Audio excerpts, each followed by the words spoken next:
नमस्कार, आप देख रहे हैं एनएमएफ न्यूज और मैं हूं आपके साथ शाफनी पटनायक। देश भर की नजर या यूं कहें विश्व भर की नजर टिकी हुई थी ट्रंप और पुतिन की मुलाकात पर।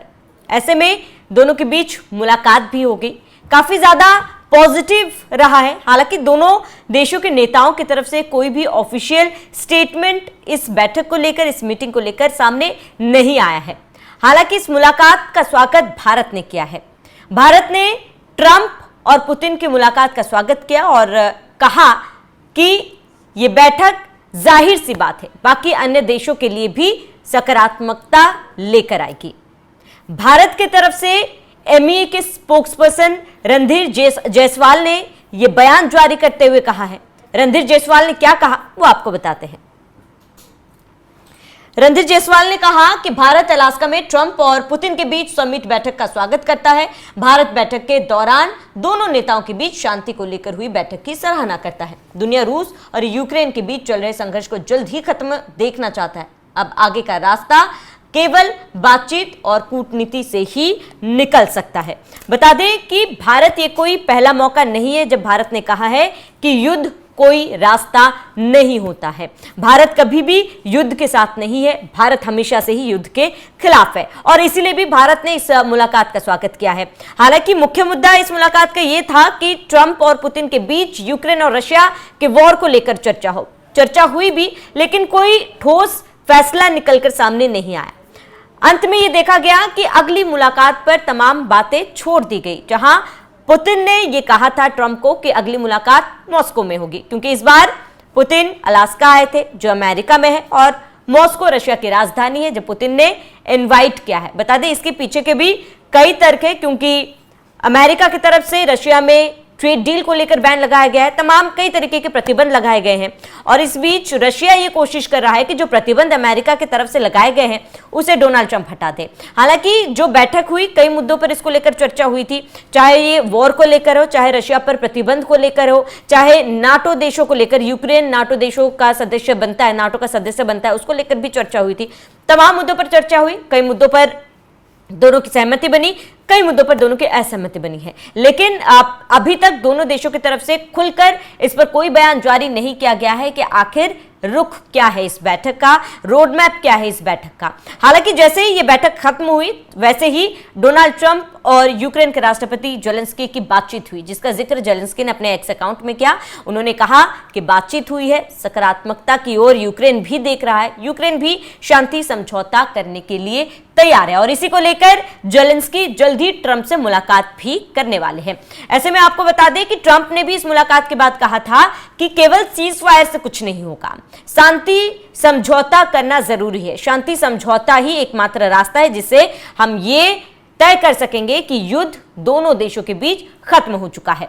अब यह देखना महत्वपूर्ण होगा कि जेलेंस्की के साथ मुलाकात के बाद क्या कुछ निकल के सामने आता है, क्योंकि यहां पर डोनाल्ड ट्रंप ने इस बात का भी जिक्र किया था कि एक ट्रायंगल मीटिंग बुलाई जा सकती है। ट्रायंगल मीटिंग मतलब यूक्रेन, रशिया और अमेरिका के बीच ये मीटिंग होगी। जो बातें रशिया और डोनाल्ड ट्रंप के बीच हुई थी, हो सकता है कि वो संदेश जो है वो जेलेंस्की तक डोनाल्ड ट्रंप पहुंचाए और जेलेंस्की मान जाए। बता दें कि यूक्रेन के एक हिस्से में रशिया का कब्जा है और इसी को लेकर जंग है।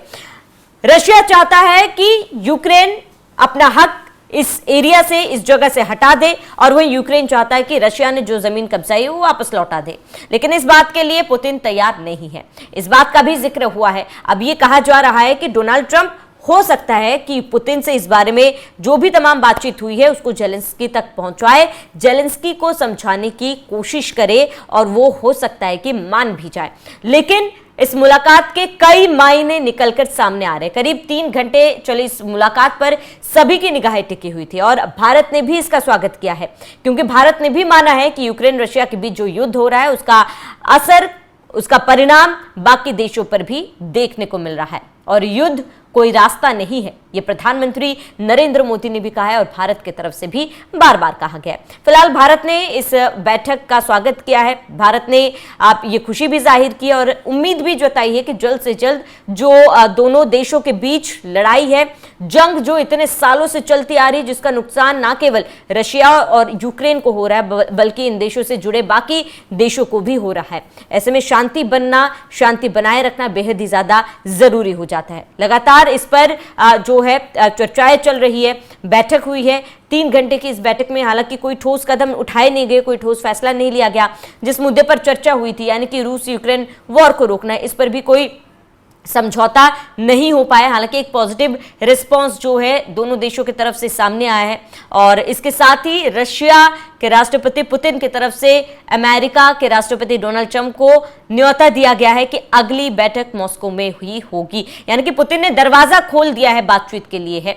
और इसके साथ ही यूक्रेन के राष्ट्रपति ने भी कहा है कि एक ट्रायंगल मीटिंग जो है होनी चाहिए और बैठ के इस पर बातचीत कर सकते कि क्या बीच का रास्ता निकलकर सामने आ सकता है या फिर कोई अन्य रास्ता है जिस पर अमल किया जा सकता है ताकि शांति बनी रहे, शांति समझौता हो सके। ऐसे में देखना महत्वपूर्ण होगा क्योंकि डोनाल्ड ट्रंप जो है वो दोनों देशों के बीच की कड़ी बन रहे हैं और ऐसे में डोनाल्ड ट्रंप दोनों के बीच समझौता करा सकते हैं कि नहीं।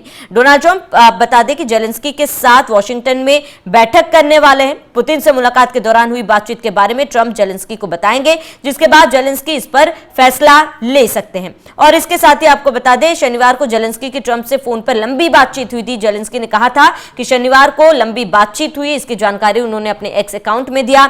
यूक्रेन त्रिपक्षीय बैठक यानी कि रूस यूक्रेन अमेरिका के लिए तैयार है। ट्रंप के इस कदम से यूक्रेन को लंबी जद्दोजहद के बाद एक लंबे संघर्ष से आजादी मिल सकती है, आजादी मिलने की उम्मीद है। तो जेलेंस्की ने सोशल मीडिया प्लेटफॉर्म एक्स पर एक पोस्ट शेयर कर लिखा था कि यूक्रेन शांति स्थापना के लिए हर संभव प्रयास करने को पूरी तरीके से तैयार है। हम राष्ट्रपति ट्रंप द्वारा रूस यूक्रेन और अमेरिका के बीच त्रिपक्षीय वार्ता का समर्थन करते हैं और ये बैठक हमारी बीच मुख्य मुद्दों पर चर्चा के लिए ये एक प्रतीक होगा। और बता दें कि इसके लिए भारत ने भी स्वागत किया है। भारत बैठक के दौरान दोनों नेताओं के बीच शांति को लेकर हुई बैठक की भारत की तरफ से भी सराहना की गई है। भारत ने स्वागत तो किया ही और इस बैठक की सराहना भी की है कि ये एक बहुत बड़ी और अच्छी पहल है। एक लंबे इंतजार के बाद ये दिन आया है और उम्मीद जताई जा रही है जिस जंग को खत्म करने के लिए हर एक देश चाहता है, अब ये संभव है कि तीनों देशों के बीच मीटिंग हो, बातचीत हो और इस पर कोई ना कोई ठोस कदम उठाया जाए, कोई रास्ता निकालकर सामने लाया जाए। फिलहाल आपका इस पूरे मामले पर क्या कहना है, हमें कमेंट कर जरूर बताएं। सत्या बने रहिए NMF न्यूज के साथ। Mr. President, that was very profound, and I will say that I believe we had a very productive meeting. There were many points that we agreed on. Most of them, I would say, a couple of big ones that we haven't quite gotten there, but we've made some headway. So there's no deal until there's a deal. I will call up NATO in a little while. I will call up the various people that I think are appropriate, and I'll, of course, call up President Zelensky and tell him about today's meeting. It's ultimately up to them. They're going to have to agree with what Marco and Steve and some of the great people from the Trump administration who've come here, Scott and John Radcliffe, thank you very much. But we have some of our really great leaders. They've been doing a phenomenal job. We also have some tremendous Russian business representatives here, and I think, you know, everybody wants to deal with us. We've become the hottest country anywhere in the world in a very short period of time, and